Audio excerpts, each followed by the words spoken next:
स्वामी समर्थ. जय जय स्वामी समर्थ. नमस्कार प्रिय स्वामी भक्तांनो. आज आहे गुरुपौर्णिमा. गुरुपौर्णिमेनिमित्त भगवान श्री दत्तात्रयांचा दिव्य गायत्री मंत्र आज आपण जाणून घेणार आहोत. गुरुपौर्णिमा हा आपल्या गुरुप्रती कृतज्ञता व्यक्त करण्याचा अत्यंत पवित्र दिवस मानला जातो. या दिवशी गुरुचे स्मरण, पूजा, नामजप आणि मंत्रजप केल्याने मनाला शांती मिळते, आत्मविश्वास वाढतो आणि सद्बुद्धीची प्रेरणा मिळते, अशी श्रद्धा आहे. म्हणूनच भक्तांनो, आजच्या दिवशी जेव्हा वेळ मिळेल तेव्हा हा गुरु गायत्री मंत्र म्हणजेच दत्त गायत्री मंत्र नक्कीच ऐका. दत्त महाराजांची कृपा होण्यासाठी हा मंत्र खूप प्रभावी आहे. गुरुपौर्णिमेच्या दिवशी श्रद्धेने या मंत्राचा जप केल्याने मन एकाग्र होण्यास मदत होते, गुरुचरणी दृढ भक्ती होते, जीवनात सकारात्मक विचार वाढतात. आजच्या दिवशी आपल्या आई वडिलांना, शिक्षकांना आणि गुरुजनांना नम्र प्रणाम करा व त्यांचा आशीर्वाद हे जीवनातील सर्वात मोठे धन आहे. जर तुम्ही श्री दत्त गुरूंचे भक्त असाल तर कमेंटमध्ये श्री गुरुदेव दत्त नक्कीच लिहा. हा व्हिडिओ आवडला असेल तर व्हिडिओला लाईक करा. आपल्या मित्रपरिवारात हा व्हिडिओ शेअर करा. चला तर भक्तांनो, या मंत्र जपाला सुरुवात करूया. ओम दिगंबराय विद्महे योगेश्वराय धीमहि तन्नो दत्त प्रचोदयात्. ओम दिगंबराय विद्महे योगेश्वराय धीमहि तन्नो दत्त प्रचोदयात्. ओम दिगंबराय विद्महे योगेश्वराय धीमहि तन्नो दत्त प्रचोदयात्. ओम दिगंबराय विद्महे योगेश्वराय धीमहि तन्नो दत्त प्रचोदयात्. ओम दिगंबराय विद्महे योगेश्वराय धीमहि तन्नो दत्त प्रचोदयात्. ओम दिगंबराय विद्महे योगेश्वराय धीमहि तन्नो दत्त प्रचोदयात्. ओम दिगंबराय विद्महे योगेश्वराय धीमहि तन्नो दत्त प्रचोदयात्. ओम दिगंबराय विद्महे योगेश्वराय धीमहि तन्नो दत्त प्रचोदयात्. ओम दिगंबराय विद्महे योगेश्वराय धीमहि तन्नो दत्त प्रचोदयात्. ओम दिगंबराय विद्महे योगेश्वराय धीमहि तन्नो दत्त प्रचोदयात्. ओम दिगंबराय विद्महे योगेश्वराय धीमहि तन्नो दत्त प्रचोदयात्. ओम दिगंबराय विद्महे योगेश्वराय धीमहि तन्नो दत्त प्रचोदयात्. ओम दिगंबराय विद्महे योगेश्वराय धीमहि तन्नो दत्त प्रचोदयात्. ओम दिगंबराय विद्महे योगेश्वराय धीमहि तन्नो दत्त प्रचोदयात्. ओम दिगंबराय विद्महे योगेश्वराय धीमहि तन्नो दत्त प्रचोदयात्. ओम दिगंबराय विद्महे योगेश्वराय धीमहि तन्नो दत्त प्रचोदयात्. ओम दिगंबराय विद्महे योगेश्वराय धीमहि तन्नो दत्त प्रचोदयात्. ओम दिगंबराय विद्महे योगेश्वराय धीमहि तन्नो दत्त प्रचोदयात्. ओम दिगंबराय विद्महे योगेश्वराय धीमहि तन्नो दत्त प्रचोदयात्. ओम दिगंबराय विद्महे योगेश्वराय धीमहि तन्नो दत्त प्रचोदयात्. ओम दिगंबराय विद्महे योगेश्वराय धीमहि तन्नो दत्त प्रचोदयात्. ओम दिगंबराय विद्महे योगेश्वराय धीमहि तन्नो दत्त प्रचोदयात्. ओम दिगंबराय विद्महे योगेश्वराय धीमहि तन्नो दत्त प्रचोदयात्। ॐ दिगंबराय विद्महे योगेश्वराय धीमहि तन्नो दत्त प्रचोदयात्। ॐ दिगंबराय विद्महे योगेश्वराय धीमहि तन्नो दत्त प्रचोदयात्। ॐ दिगंबराय विद्महे योगेश्वराय धीमहि तन्नो दत्त प्रचोदयात्। ॐ दिगंबराय विद्महे योगेश्वराय धीमहि तन्नो दत्त प्रचोदयात्। ॐ दिगंबराय विद्महे योगेश्वराय धीमहि तन्नो दत्त प्रचोदयात्। ॐ दिगंबराय विद्महे योगेश्वराय धीमहि तन्नो दत्त प्रचोदयात्। ॐ दिगंबराय विद्महे योगेश्वराय धीमहि तन्नो दत्त प्रचोदयात्। ॐ दिगंबराय विद्महे योगेश्वराय धीमहि तन्नो दत्त प्रचोदयात्। ॐ दिगंबराय विद्महे योगेश्वराय धीमहि तन्नो दत्त प्रचोदयात्। ॐ दिगंबराय विद्महे योगेश्वराय धीमहि तन्नो दत्त प्रचोदयात्। ॐ दिगंबराय विद्महे योगेश्वराय धीमहि तन्नो दत्त प्रचोदयात्। ॐ दिगंबराय विद्महे योगेश्वराय धीमहि तन्नो दत्त प्रचोदयात्। ॐ दिगंबराय विद्महे योगेश्वराय धीमहि तन्नो दत्त प्रचोदयात्। ॐ दिगंबराय विद्महे योगेश्वराय धीमहि तन्नो दत्त प्रचोदयात्।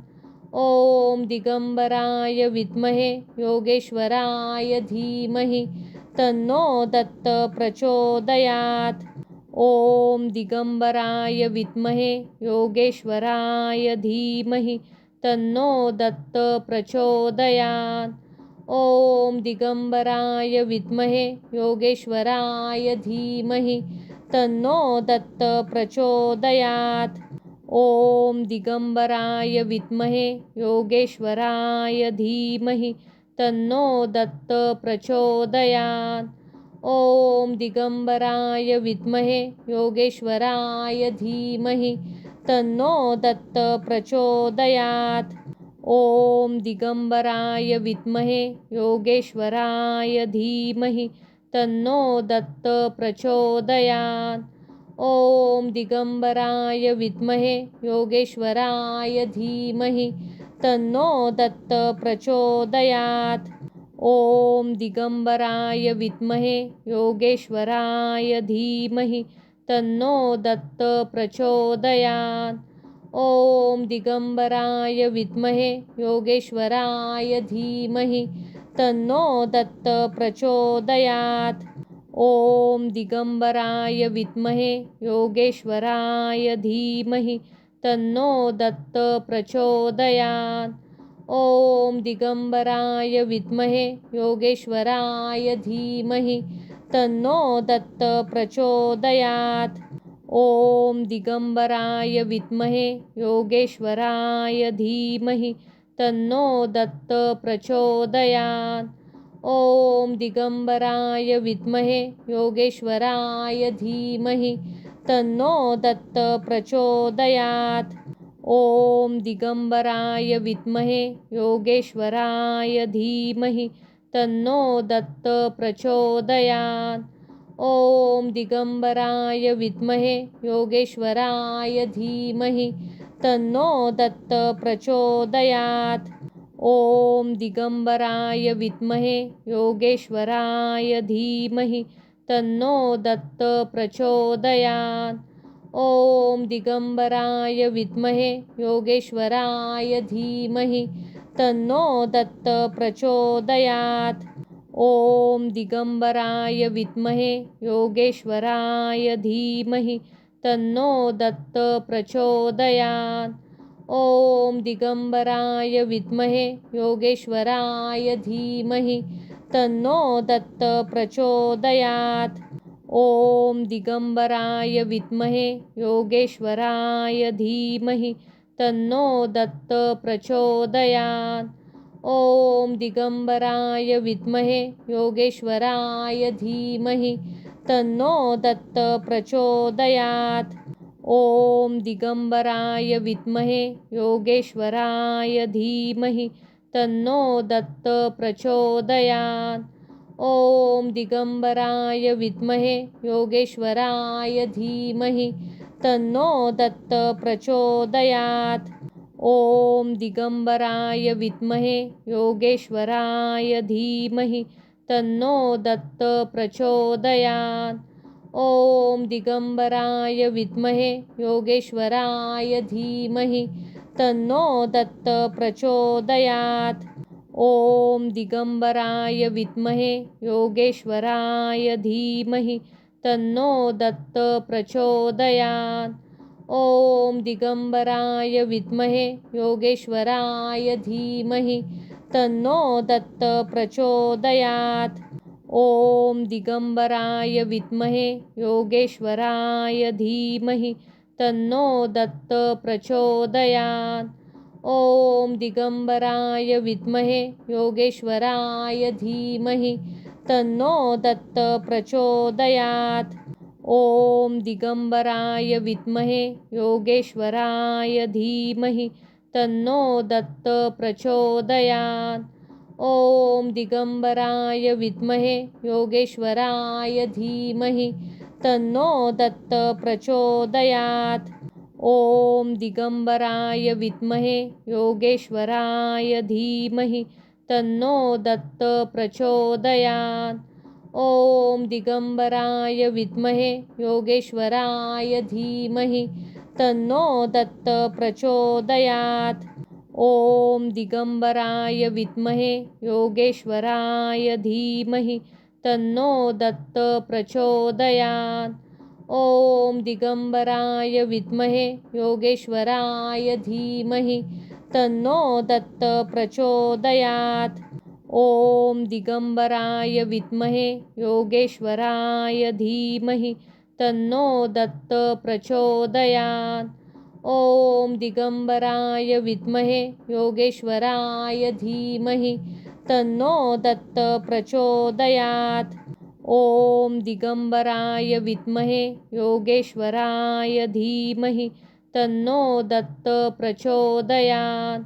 ॐ दिगंबराय विद्महे योगेश्वराय धीमहि तन्नो दत्त प्रचोदयात्।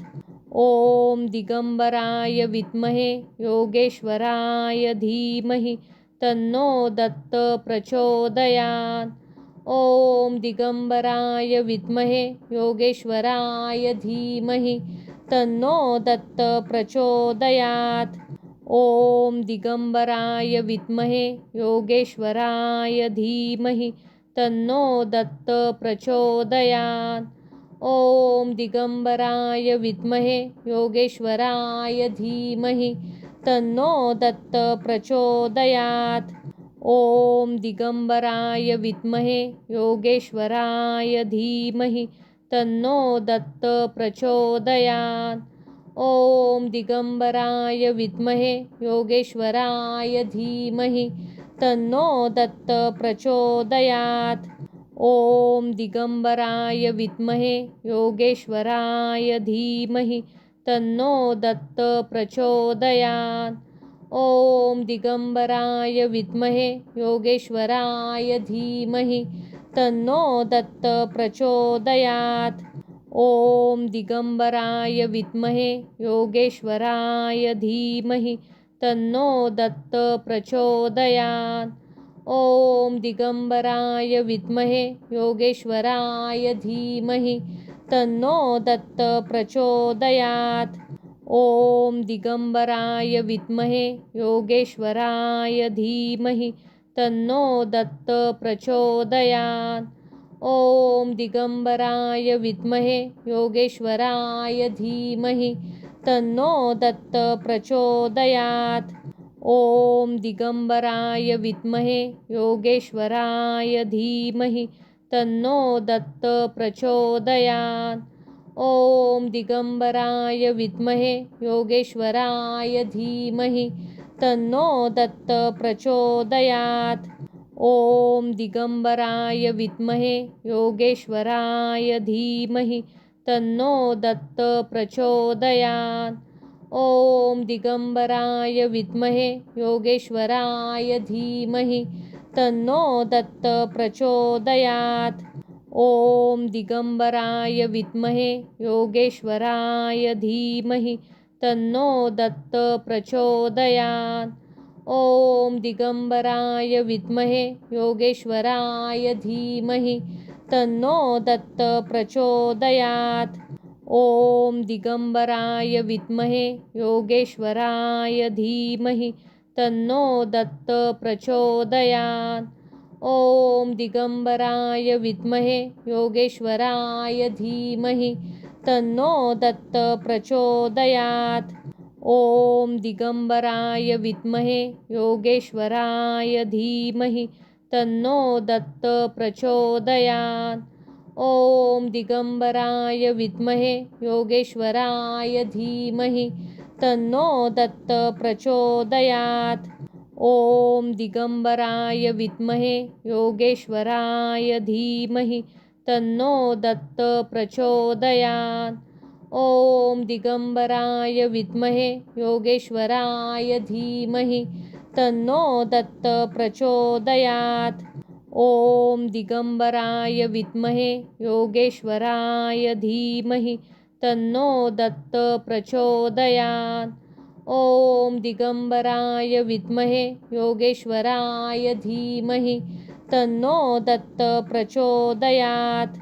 ॐ दिगंबराय विद्महे योगेश्वराय धीमहि तन्नो दत्त प्रचोदयात्। ॐ दिगंबराय विद्महे योगेश्वराय धीमहि तन्नो दत्त प्रचोदयात्। ॐ दिगंबराय विद्महे योगेश्वराय धीमहि तन्नो दत्त प्रचोदयात्। ॐ दिगंबराय विद्महे योगेश्वराय धीमहि तन्नो दत्त प्रचोदयात्। ॐ दिगंबराय विद्महे योगेश्वराय धीमहि तन्नो दत्त प्रचोदयात्। ॐ दिगंबराय विद्महे योगेश्वराय धीमहि तन्नो दत्त प्रचोदयात्। ॐ दिगंबराय विद्महे योगेश्वराय धीमहि तन्नो दत्त प्रचोदयात्। ॐ दिगंबराय विद्महे योगेश्वराय धीमहि तन्नो दत्त प्रचोदयात्। ॐ दिगंबराय विद्महे योगेश्वराय धीमहि तन्नो दत्त प्रचोदयात्। ॐ दिगंबराय विद्महे योगेश्वराय धीमहि तन्नो दत्त प्रचोदयात्। ॐ दिगंबराय विद्महे योगेश्वराय धीमहि तन्नो दत्त प्रचोदयात्। ॐ दिगंबराय विद्महे योगेश्वराय धीमहि तन्नो दत्त प्रचोदयात्। ॐ दिगंबराय विद्महे योगेश्वराय धीमहि तन्नो दत्त प्रचोदयात्। ॐ दिगंबराय विद्महे योगेश्वराय धीमहि तन्नो दत्त प्रचोदयात्। ॐ दिगंबराय विद्महे योगेश्वराय धीमहि तन्नो दत्त प्रचोदयात्। ॐ दिगंबराय विद्महे योगेश्वराय धीमहि तन्नो दत्त प्रचोदयात्। ॐ दिगंबराय विद्महे योगेश्वराय धीमहि तन्नो दत्त प्रचोदयात्। ॐ दिगंबराय विद्महे योगेश्वराय धीमहि तन्नो दत्त प्रचोदयात्। ॐ दिगंबराय विद्महे योगेश्वराय धीमहि तन्नो दत्त प्रचोदयात्। ॐ दिगंबराय विद्महे योगेश्वराय धीमहि तन्नो दत्त प्रचोदयात्। ॐ दिगंबराय विद्महे योगेश्वराय धीमहि तन्नो दत्त प्रचोदयात्। ॐ दिगंबराय विद्महे योगेश्वराय धीमहि तन्नो दत्त प्रचोदयात्।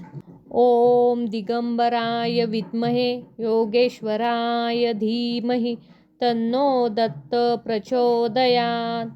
ॐ दिगंबराय विद्महे योगेश्वराय धीमहि तन्नो दत्त प्रचोदयात्। ॐ दिगंबराय विद्महे योगेश्वराय धीमहि तन्नो दत्त प्रचोदयात्। ॐ दिगंबराय विद्महे योगेश्वराय धीमहि तन्नो दत्त प्रचोदयात्। ॐ दिगंबराय विद्महे योगेश्वराय धीमहि तन्नो दत्त प्रचोदयात्।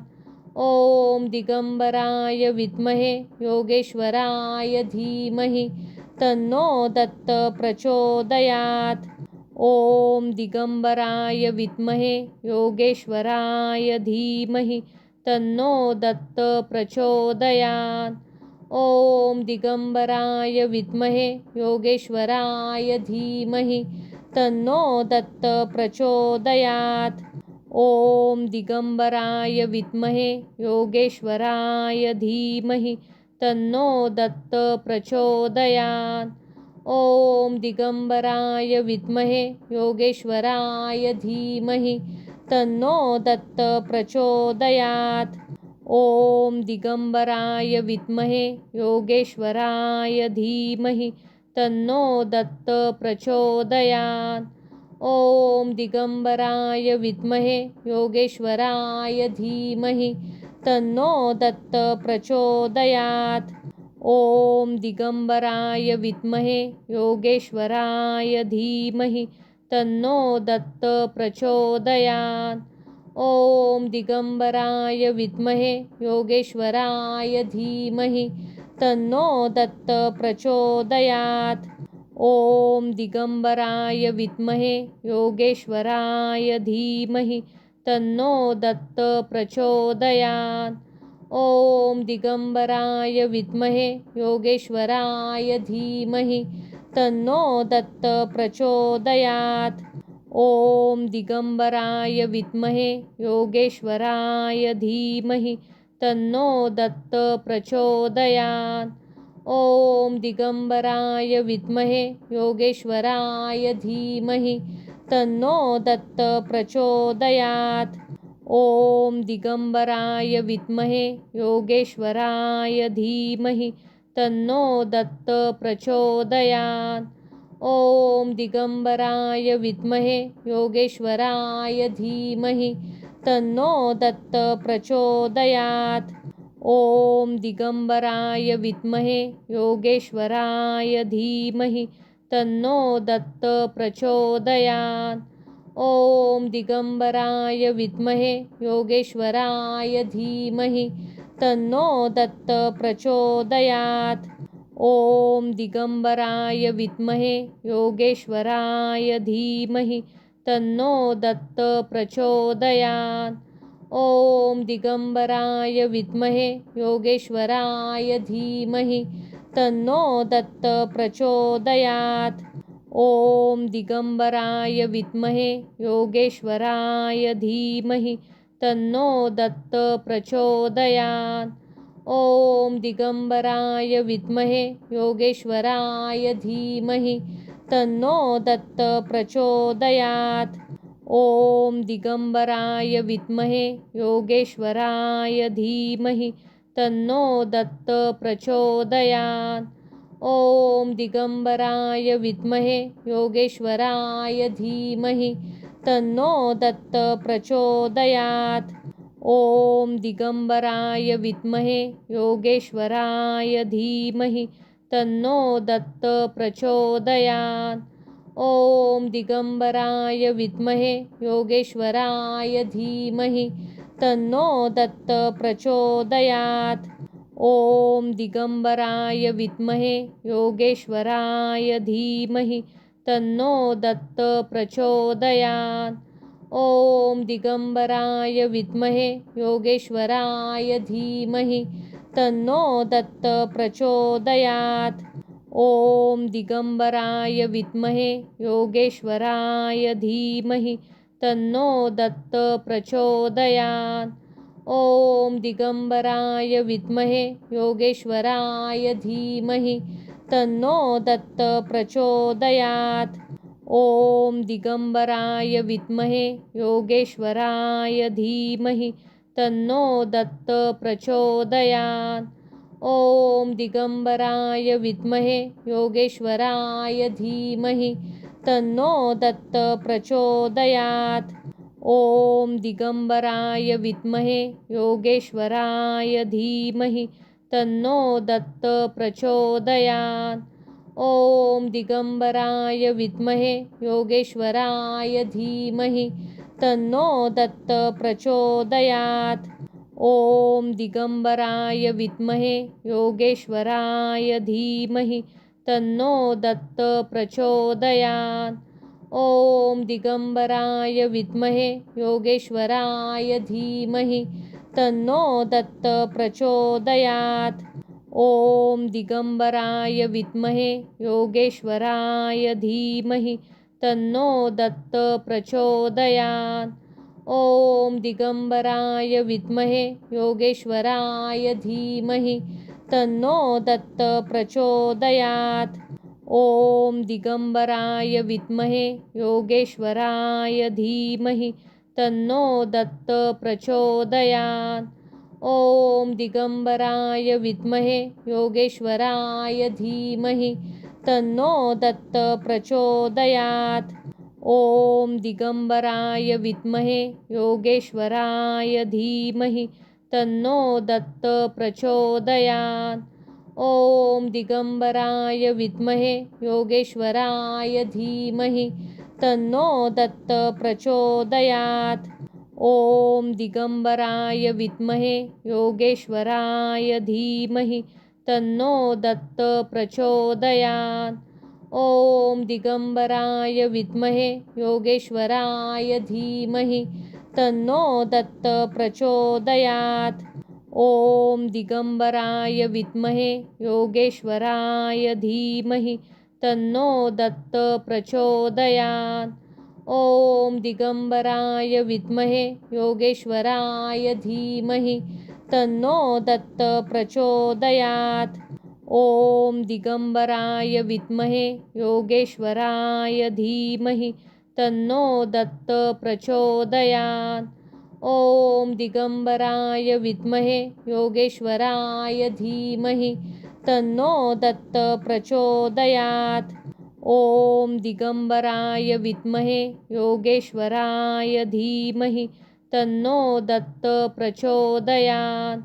ॐ दिगंबराय विद्महे योगेश्वराय धीमहि तन्नो दत्त प्रचोदयात्। ॐ दिगंबराय विद्महे योगेश्वराय धीमहि तन्नो दत्त प्रचोदयात्। ॐ दिगंबराय विद्महे योगेश्वराय धीमहि तन्नो दत्त प्रचोदयात्। ॐ दिगंबराय विद्महे योगेश्वराय धीमहि तन्नो दत्त प्रचोदयात्। ॐ दिगंबराय विद्महे योगेश्वराय धीमहि तन्नो दत्त प्रचोदयात्। ॐ दिगंबराय विद्महे योगेश्वराय धीमहि तन्नो दत्त प्रचोदयात्। ॐ दिगंबराय विद्महे योगेश्वराय धीमहि तन्नो दत्त प्रचोदयात्। ॐ दिगंबराय विद्महे योगेश्वराय धीमहि तन्नो दत्त प्रचोदयात्। ॐ दिगंबराय विद्महे योगेश्वराय धीमहि तन्नो दत्त प्रचोदयात्। ॐ दिगंबराय विद्महे योगेश्वराय धीमहि तन्नो दत्त प्रचोदयात्। ॐ दिगंबराय विद्महे योगेश्वराय धीमहि तन्नो दत्त प्रचोदयात्। ॐ दिगंबराय विद्महे योगेश्वराय धीमहि तन्नो दत्त प्रचोदयात्। ॐ दिगंबराय विद्महे योगेश्वराय धीमहि तन्नो दत्त प्रचोदयात्। ॐ दिगंबराय विद्महे योगेश्वराय धीमहि तन्नो दत्त प्रचोदयात्। ॐ दिगंबराय विद्महे योगेश्वराय धीमहि तन्नो दत्त प्रचोदयात्। ॐ दिगंबराय विद्महे योगेश्वराय धीमहि तन्नो दत्त प्रचोदयात्। ॐ दिगंबराय विद्महे योगेश्वराय धीमहि तन्नो दत्त प्रचोदयात्। ॐ दिगंबराय विद्महे योगेश्वराय धीमहि तन्नो दत्त प्रचोदयात्। ॐ दिगंबराय विद्महे योगेश्वराय धीमहि तन्नो दत्त प्रचोदयात्। ॐ दिगंबराय विद्महे योगेश्वराय धीमहि तन्नो दत्त प्रचोदयात्। ॐ दिगंबराय विद्महे योगेश्वराय धीमहि तन्नो दत्त प्रचोदयात्। ॐ दिगंबराय विद्महे योगेश्वराय धीमहि तन्नो दत्त प्रचोदयात्। ॐ दिगंबराय विद्महे योगेश्वराय धीमहि तन्नो दत्त प्रचोदयात्। ॐ दिगंबराय विद्महे योगेश्वराय धीमहि तन्नो दत्त प्रचोदयात्। ॐ दिगंबराय विद्महे योगेश्वराय धीमहि तन्नो दत्त प्रचोदयात्। ॐ दिगंबराय विद्महे योगेश्वराय धीमहि तन्नो दत्त प्रचोदयात्। ॐ दिगंबराय विद्महे योगेश्वराय धीमहि तन्नो दत्त प्रचोदयात्। ॐ दिगंबराय विद्महे योगेश्वराय धीमहि तन्नो दत्त प्रचोदयात्। ॐ दिगंबराय विद्महे योगेश्वराय धीमहि तन्नो दत्त प्रचोदयात्।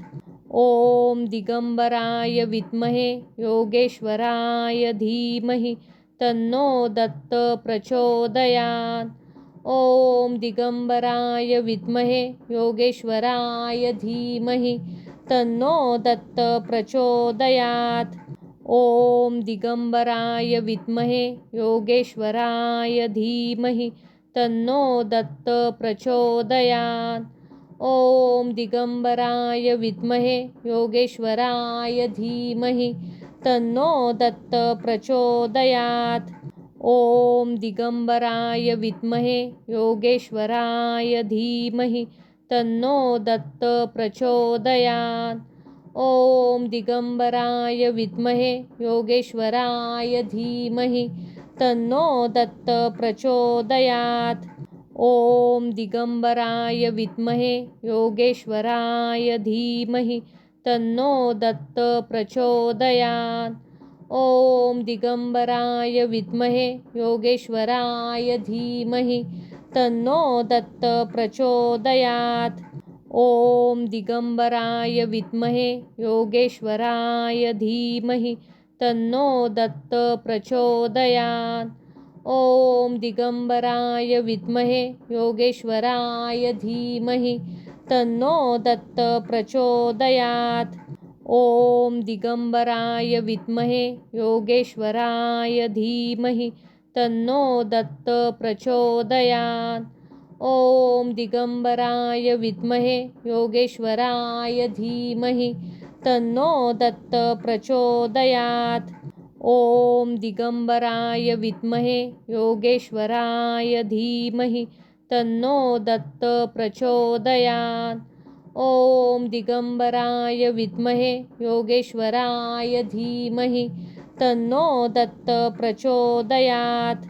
ॐ दिगंबराय विद्महे योगेश्वराय धीमहि तन्नो दत्त प्रचोदयात्। ॐ दिगंबराय विद्महे योगेश्वराय धीमहि तन्नो दत्त प्रचोदयात्। ॐ दिगंबराय विद्महे योगेश्वराय धीमहि तन्नो दत्त प्रचोदयात्। ॐ दिगंबराय विद्महे योगेश्वराय धीमहि तन्नो दत्त प्रचोदयात्। ॐ दिगंबराय विद्महे योगेश्वराय धीमहि तन्नो दत्त प्रचोदयात्। ॐ दिगंबराय विद्महे योगेश्वराय धीमहि तन्नो दत्त प्रचोदयात्। ॐ दिगंबराय विद्महे योगेश्वराय धीमहि तन्नो दत्त प्रचोदयात्। ॐ दिगंबराय विद्महे योगेश्वराय धीमहि तन्नो दत्त प्रचोदयात्। ॐ दिगंबराय विद्महे योगेश्वराय धीमहि तन्नो दत्त प्रचोदयात्। ॐ दिगंबराय विद्महे योगेश्वराय धीमहि तन्नो दत्त प्रचोदयात्।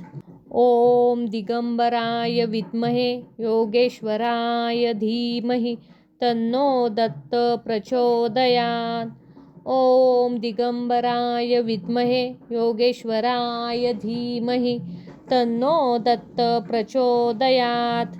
ॐ दिगंबराय विद्महे योगेश्वराय धीमहि तन्नो दत्त प्रचोदयात्।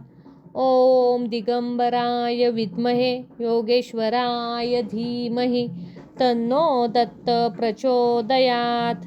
ॐ दिगंबराय विद्महे योगेश्वराय धीमहि तन्नो दत्त प्रचोदयात्। ॐ दिगंबराय विद्महे योगेश्वराय धीमहि तन्नो दत्त प्रचोदयात्।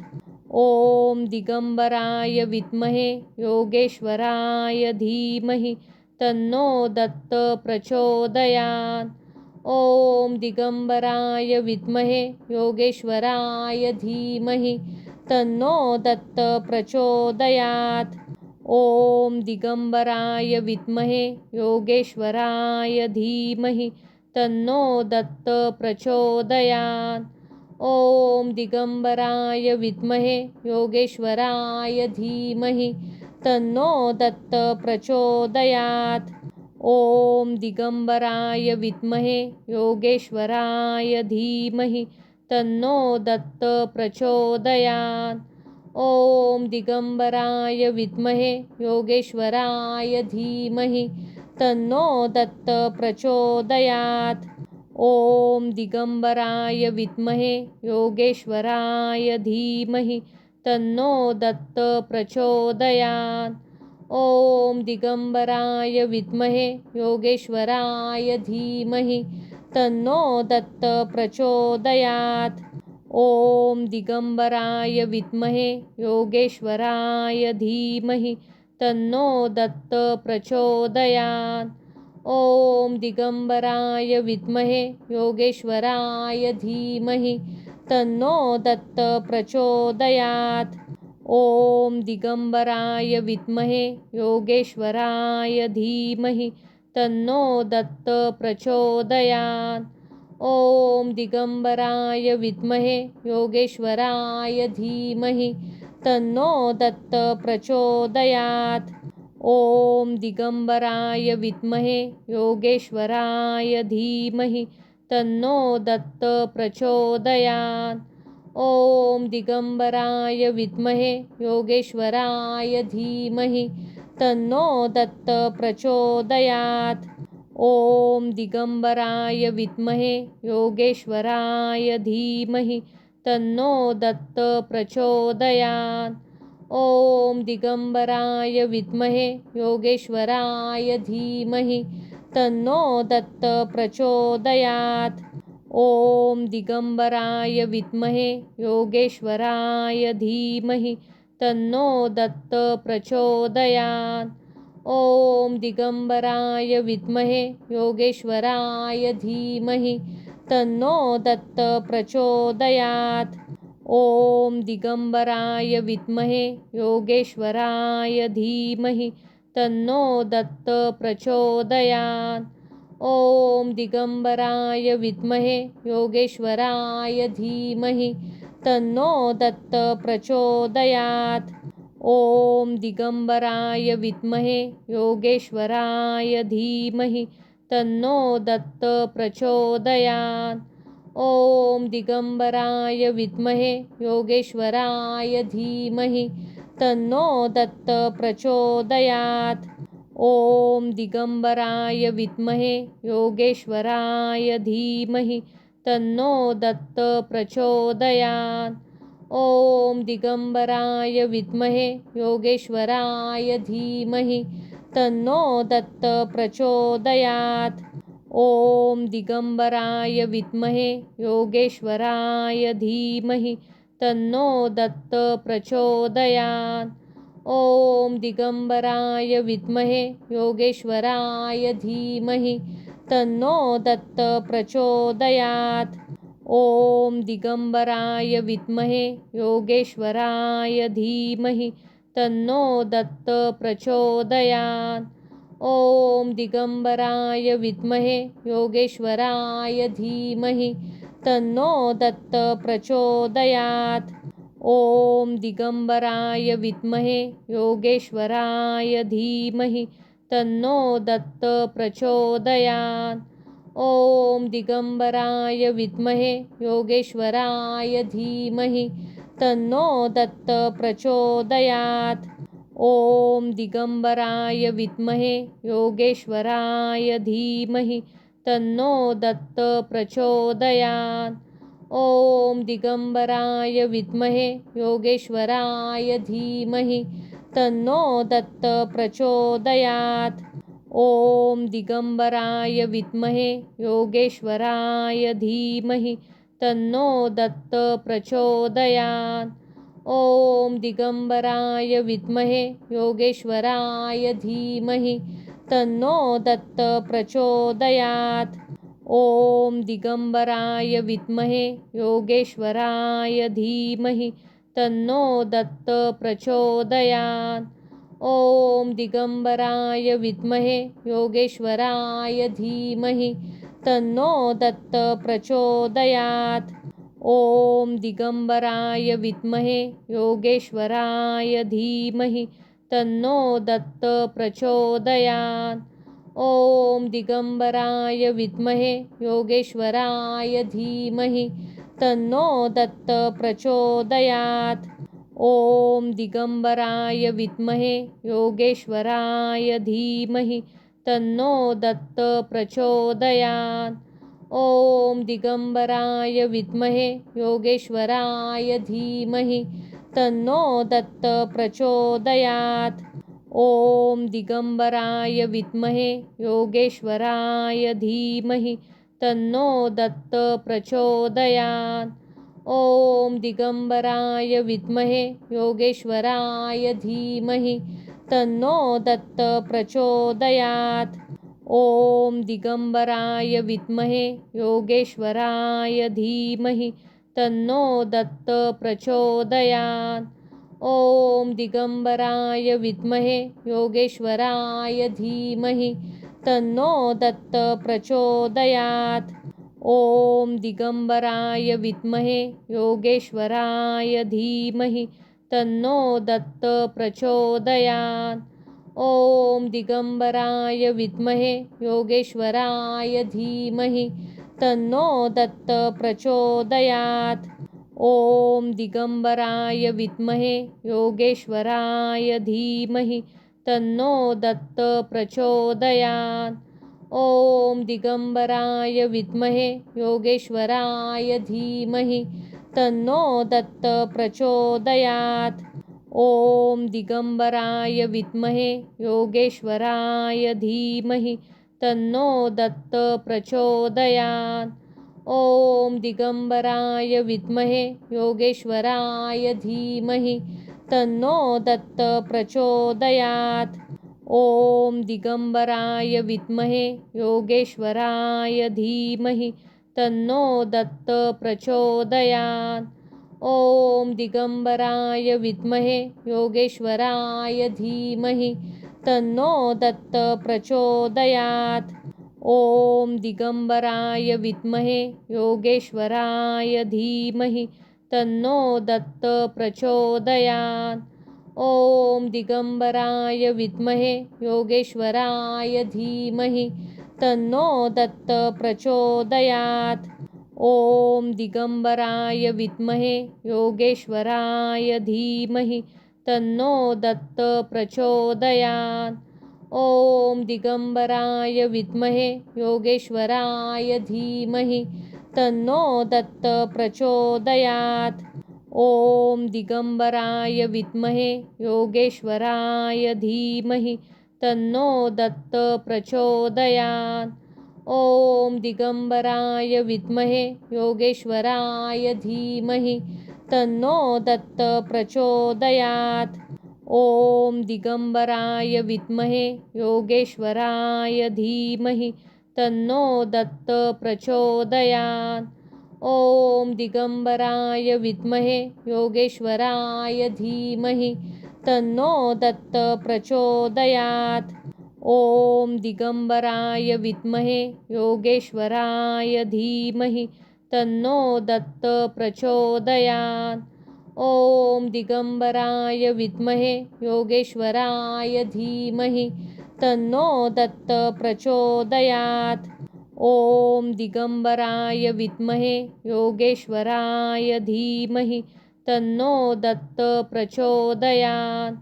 ॐ दिगंबराय विद्महे योगेश्वराय धीमहि तन्नो दत्त प्रचोदयात्।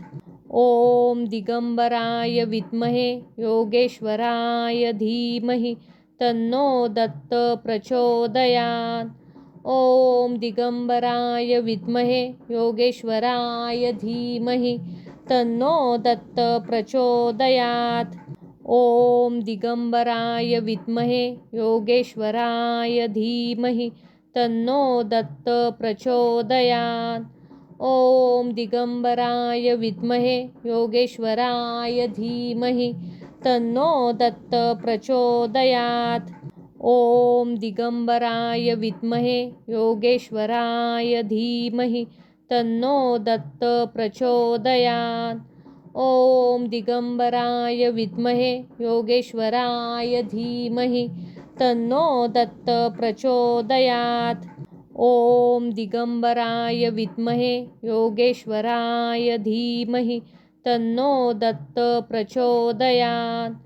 ॐ दिगंबराय विद्महे योगेश्वराय धीमहि तन्नो दत्त प्रचोदयात्। ॐ दिगंबराय विद्महे योगेश्वराय धीमहि तन्नो दत्त प्रचोदयात्। ॐ दिगंबराय विद्महे योगेश्वराय धीमहि तन्नो दत्त प्रचोदयात्। ॐ दिगंबराय विद्महे योगेश्वराय धीमहि तन्नो दत्त प्रचोदयात्। ॐ दिगंबराय विद्महे योगेश्वराय धीमहि तन्नो दत्त प्रचोदयात्। ॐ दिगंबराय विद्महे योगेश्वराय धीमहि तन्नो दत्त प्रचोदयात्। ॐ दिगंबराय विद्महे योगेश्वराय धीमहि तन्नो दत्त प्रचोदयात्। ॐ दिगंबराय विद्महे योगेश्वराय धीमहि तन्नो दत्त प्रचोदयात्। ॐ दिगंबराय विद्महे योगेश्वराय धीमहि तन्नो दत्त प्रचोदयात्। ॐ दिगंबराय विद्महे योगेश्वराय धीमहि तन्नो दत्त प्रचोदयात्। ॐ दिगंबराय विद्महे योगेश्वराय धीमहि तन्नो दत्त प्रचोदयात्। ॐ दिगंबराय विद्महे योगेश्वराय धीमहि तन्नो दत्त प्रचोदयात्। ॐ दिगंबराय विद्महे योगेश्वराय धीमहि तन्नो दत्त प्रचोदयात्। ॐ दिगंबराय विद्महे योगेश्वराय धीमहि तन्नो दत्त प्रचोदयात्। ॐ दिगंबराय विद्महे योगेश्वराय धीमहि तन्नो दत्त प्रचोदयात्। ॐ दिगंबराय विद्महे योगेश्वराय धीमहि तन्नो दत्त प्रचोदयात्। ॐ दिगंबराय विद्महे योगेश्वराय धीमहि तन्नो दत्त प्रचोदयात्। ॐ दिगंबराय विद्महे योगेश्वराय धीमहि तन्नो दत्त प्रचोदयात्। ॐ दिगंबराय विद्महे योगेश्वराय धीमहि तन्नो दत्त प्रचोदयात्। ॐ दिगंबराय विद्महे योगेश्वराय धीमहि तन्नो दत्त प्रचोदयात्। ॐ दिगंबराय विद्महे योगेश्वराय धीमहि तन्नो दत्त प्रचोदयात्। ॐ दिगंबराय विद्महे योगेश्वराय धीमहि तन्नो दत्त प्रचोदयात्। ॐ दिगंबराय विद्महे योगेश्वराय धीमहि तन्नो दत्त प्रचोदयात्। ॐ दिगंबराय विद्महे योगेश्वराय धीमहि तन्नो दत्त प्रचोदयात्। ॐ दिगंबराय विद्महे योगेश्वराय धीमहि तन्नो दत्त प्रचोदयात्। ॐ दिगंबराय विद्महे योगेश्वराय धीमहि तन्नो दत्त प्रचोदयात्। ॐ दिगंबराय विद्महे योगेश्वराय धीमहि तन्नो दत्त प्रचोदयात्। ॐ दिगंबराय विद्महे योगेश्वराय धीमहि तन्नो दत्त प्रचोदयात्। ॐ दिगंबराय विद्महे योगेश्वराय धीमहि तन्नो दत्त प्रचोदयात्। ॐ दिगंबराय विद्महे योगेश्वराय धीमहि तन्नो दत्त प्रचोदयात्। ॐ दिगंबराय विद्महे योगेश्वराय धीमहि तन्नो दत्त प्रचोदयात्। ॐ दिगंबराय विद्महे योगेश्वराय धीमहि तन्नो दत्त प्रचोदयात्। ॐ दिगंबराय विद्महे योगेश्वराय धीमहि तन्नो दत्त प्रचोदयात्। ॐ दिगंबराय विद्महे योगेश्वराय धीमहि तन्नो दत्त प्रचोदयात्। ॐ दिगंबराय विद्महे योगेश्वराय धीमहि तन्नो दत्त प्रचोदयात्। ॐ दिगंबराय विद्महे योगेश्वराय धीमहि तन्नो दत्त प्रचोदयात्। ॐ दिगंबराय विद्महे योगेश्वराय धीमहि तन्नो दत्त प्रचोदयात्। ॐ दिगंबराय विद्महे योगेश्वराय धीमहि तन्नो दत्त प्रचोदयात्। ॐ दिगंबराय विद्महे योगेश्वराय धीमहि तन्नो दत्त प्रचोदयात्। ॐ दिगंबराय विद्महे योगेश्वराय धीमहि तन्नो दत्त प्रचोदयात्। ॐ दिगंबराय विद्महे योगेश्वराय धीमहि तन्नो दत्त प्रचोदयात्। ॐ दिगंबराय विद्महे योगेश्वराय धीमहि तन्नो दत्त प्रचोदयात्। ॐ दिगंबराय विद्महे योगेश्वराय धीमहि तन्नो दत्त प्रचोदयात्। ॐ दिगंबराय विद्महे योगेश्वराय धीमहि तन्नो दत्त प्रचोदयात्। ॐ दिगंबराय विद्महे योगेश्वराय धीमहि तन्नो दत्त प्रचोदयात्। ॐ दिगंबराय विद्महे योगेश्वराय धीमहि तन्नो दत्त प्रचोदयात्। ॐ दिगंबराय विद्महे योगेश्वराय धीमहि तन्नो दत्त प्रचोदयात्। ॐ दिगंबराय विद्महे योगेश्वराय धीमहि तन्नो दत्त प्रचोदयात्। ॐ दिगंबराय विद्महे योगेश्वराय धीमहि तन्नो दत्त प्रचोदयात्। ॐ दिगंबराय विद्महे योगेश्वराय धीमहि तन्नो दत्त प्रचोदयात्।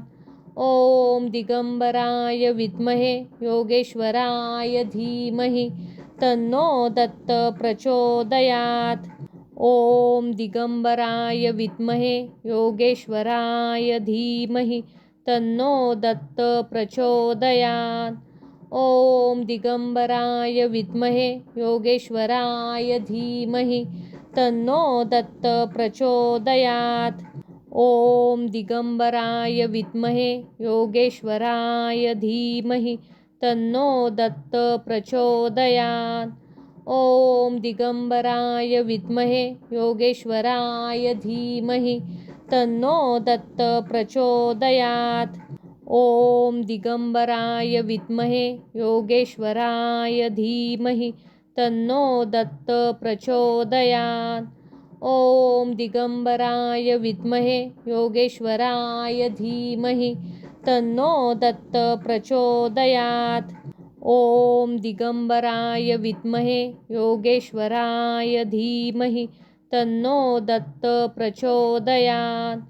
ॐ दिगंबराय विद्महे योगेश्वराय धीमहि तन्नो दत्त प्रचोदयात्।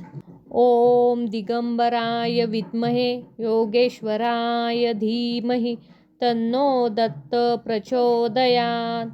ॐ दिगंबराय विद्महे योगेश्वराय धीमहि तन्नो दत्त प्रचोदयात्। ॐ दिगंबराय विद्महे योगेश्वराय धीमहि तन्नो दत्त प्रचोदयात्। ॐ दिगंबराय विद्महे योगेश्वराय धीमहि तन्नो दत्त प्रचोदयात्। ॐ दिगंबराय विद्महे योगेश्वराय धीमहि तन्नो दत्त प्रचोदयात्। ॐ दिगंबराय विद्महे योगेश्वराय धीमहि तन्नो दत्त प्रचोदयात्। ॐ दिगंबराय विद्महे योगेश्वराय धीमहि तन्नो दत्त प्रचोदयात्। ॐ दिगंबराय विद्महे योगेश्वराय धीमहि तन्नो दत्त प्रचोदयात्। ॐ दिगंबराय विद्महे योगेश्वराय धीमहि तन्नो दत्त प्रचोदयात्। ॐ दिगंबराय विद्महे योगेश्वराय धीमहि तन्नो दत्त प्रचोदयात्। ॐ दिगंबराय विद्महे योगेश्वराय धीमहि तन्नो दत्त प्रचोदयात्। ॐ दिगंबराय विद्महे योगेश्वराय धीमहि तन्नो दत्त प्रचोदयात्। ॐ दिगंबराय विद्महे योगेश्वराय धीमहि तन्नो दत्त प्रचोदयात्। ॐ दिगंबराय विद्महे योगेश्वराय धीमहि तन्नो दत्त प्रचोदयात्। ॐ दिगंबराय विद्महे योगेश्वराय धीमहि तन्नो दत्त प्रचोदयात्। ॐ दिगंबराय विद्महे योगेश्वराय धीमहि तन्नो दत्त प्रचोदयात्। ॐ दिगंबराय विद्महे योगेश्वराय धीमहि तन्नो दत्त प्रचोदयात्। ॐ दिगंबराय विद्महे योगेश्वराय धीमहि तन्नो दत्त प्रचोदयात्। ॐ दिगंबराय विद्महे योगेश्वराय धीमहि तन्नो दत्त प्रचोदयात्। ॐ दिगंबराय विद्महे योगेश्वराय धीमहि तन्नो दत्त प्रचोदयात्। ॐ दिगंबराय विद्महे योगेश्वराय धीमहि तन्नो दत्त प्रचोदयात्। ॐ दिगंबराय विद्महे योगेश्वराय धीमहि तन्नो दत्त प्रचोदयात्। ॐ दिगंबराय विद्महे योगेश्वराय धीमहि तन्नो दत्त प्रचोदयात्। ॐ दिगंबराय विद्महे योगेश्वराय धीमहि तन्नो दत्त प्रचोदयात्। ॐ दिगंबराय विद्महे योगेश्वराय धीमहि तन्नो दत्त प्रचोदयात्। ॐ दिगंबराय विद्महे योगेश्वराय धीमहि तन्नो दत्त प्रचोदयात्। ॐ दिगंबराय विद्महे योगेश्वराय धीमहि तन्नो दत्त प्रचोदयात्। ॐ दिगंबराय विद्महे योगेश्वराय धीमहि तन्नो दत्त प्रचोदयात्। ॐ दिगंबराय विद्महे योगेश्वराय धीमहि तन्नो दत्त प्रचोदयात्। ॐ दिगंबराय विद्महे योगेश्वराय धीमहि तन्नो दत्त प्रचोदयात्। ॐ दिगंबराय विद्महे योगेश्वराय धीमहि तन्नो दत्त प्रचोदयात्। ॐ दिगंबराय विद्महे योगेश्वराय धीमहि तन्नो दत्त प्रचोदयात्। ॐ दिगंबराय विद्महे योगेश्वराय धीमहि तन्नो दत्त प्रचोदयात्। ॐ दिगंबराय विद्महे योगेश्वराय धीमहि तन्नो दत्त प्रचोदयात्। ॐ दिगंबराय विद्महे योगेश्वराय धीमहि तन्नो दत्त प्रचोदयात्। ॐ दिगंबराय विद्महे योगेश्वराय धीमहि तन्नो दत्त प्रचोदयात्। ॐ दिगंबराय विद्महे योगेश्वराय धीमहि तन्नो दत्त प्रचोदयात्। ॐ दिगंबराय विद्महे योगेश्वराय धीमहि तन्नो दत्त प्रचोदयात्। ॐ दिगंबराय विद्महे योगेश्वराय धीमहि तन्नो दत्त प्रचोदयात्। ॐ दिगंबराय विद्महे योगेश्वराय धीमहि तन्नो दत्त प्रचोदयात्। ॐ दिगंबराय विद्महे योगेश्वराय धीमहि तन्नो दत्त प्रचोदयात्। ॐ दिगंबराय विद्महे योगेश्वराय धीमहि तन्नो दत्त प्रचोदयात्। ॐ दिगंबराय विद्महे योगेश्वराय धीमहि तन्नो दत्त प्रचोदयात्। ॐ दिगंबराय विद्महे योगेश्वराय धीमहि तन्नो दत्त प्रचोदयात्। ॐ दिगंबराय विद्महे योगेश्वराय धीमहि तन्नो दत्त प्रचोदयात्। ॐ दिगंबराय विद्महे योगेश्वराय धीमहि तन्नो दत्त प्रचोदयात्। ॐ दिगंबराय विद्महे योगेश्वराय धीमहि तन्नो दत्त प्रचोदयात्। ॐ दिगंबराय विद्महे योगेश्वराय धीमहि तन्नो दत्त प्रचोदयात्। ॐ दिगंबराय विद्महे योगेश्वराय धीमहि तन्नो दत्त प्रचोदयात्। ॐ दिगंबराय विद्महे योगेश्वराय धीमहि तन्नो दत्त प्रचोदयात्। ॐ दिगंबराय विद्महे योगेश्वराय धीमहि तन्नो दत्त प्रचोदयात्। ॐ दिगंबराय विद्महे योगेश्वराय धीमहि तन्नो दत्त प्रचोदयात्। ॐ दिगंबराय विद्महे योगेश्वराय धीमहि तन्नो दत्त प्रचोदयात्। ॐ दिगंबराय विद्महे योगेश्वराय धीमहि तन्नो दत्त प्रचोदयात्। ॐ दिगंबराय विद्महे योगेश्वराय धीमहि तन्नो दत्त प्रचोदयात्।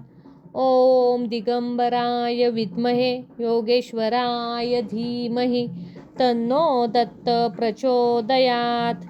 ॐ दिगंबराय विद्महे योगेश्वराय धीमहि तन्नो दत्त प्रचोदयात्। ॐ दिगंबराय विद्महे योगेश्वराय धीमहि तन्नो दत्त प्रचोदयात्।